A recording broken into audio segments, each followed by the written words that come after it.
Hi hello નમસ્તે. તમે જોઈ રહ્યા છો ગાયબ અને ગાયબના આજના એપિસોડમાં તમારું સ્વાગત છે. મારું નામ છે વિધિ. 90s નો એ સમય કે જ્યારે બોલિવૂડમાં ખાન ત્રિપુટી, અક્ષય અને અજય દેવગણ પોતાની જગ્યા બનાવી રહ્યા હતા.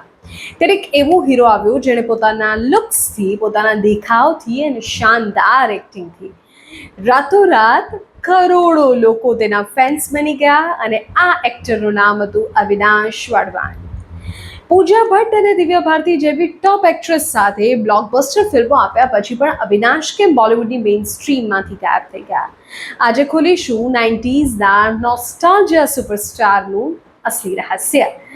સૌથી પહેલા તેના રિયલ ફેમિલી બેકગ્રાઉન્ડની આપને માહિતી આપી દઉં. અવિનાશનો જન્મ થયો 2 નવેમ્બર 1966ના રોજ મુંબઈમાં એક હાઈ પ્રોફાઇલ સુશિક્ષિત પંજાબી પરિવારમાં. પિતા મુંબઈના એક મોટા બિઝનેસમેન. અવિનાશ ભણવામાં ખૂબ હોશિયાર અને તેમણે મુંબઈની વિખ્યાત યુનિવર્સિટીમાંથી બેચલર ઓફ કોમર્સ બીકોમની ડિગ્રી મેળવી. પિતા એવું ઈચ્છતા હતા કે પોતાનો બિઝનેસ દીકરો સંભાળે, પણ અવિનાશને હતો એક્ટિંગનો શોખ અને 1986માં તેમણે આવાઝ ફિલ્મથી એક નાનો રોલ કર્યો અને શરૂઆત થઈ. 1992માં મહેશ ભટ્ટની મ્યુઝિકલ હિટ ફિલ્મ જુનૂનમાં રાહુલ રોય સાથે તે જોવા મળ્યો અને પછી દિવ્યા ભારતી સાથેની ફિલ્મ ગીતમાં તો તે રાતોરાત સ્ટાર બની ગયો.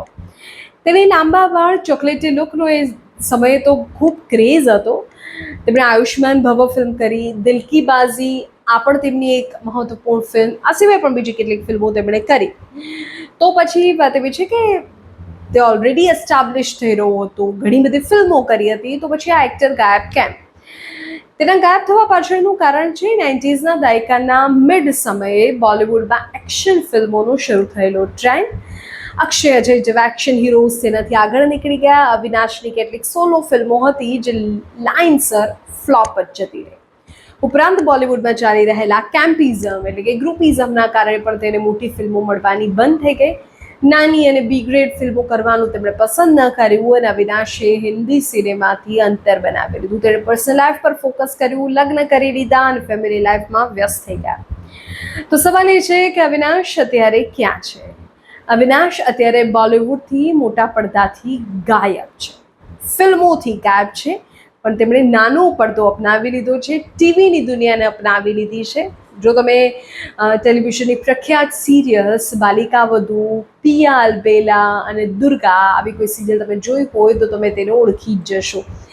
પિતાનો રોલ તે કરે છે, કેરેક્ટર આર્ટિસ્ટ તરીકે પાવરફુલ રોલ પ્લે કરે છે. મુંબઈમાં જ પોતાના પરિવાર સાથે ખુશહાલ અને એક રિસ્પેક્ટેડ લાઈફ જીવે છે, પણ બોલિવૂડથી ગાયબ છે.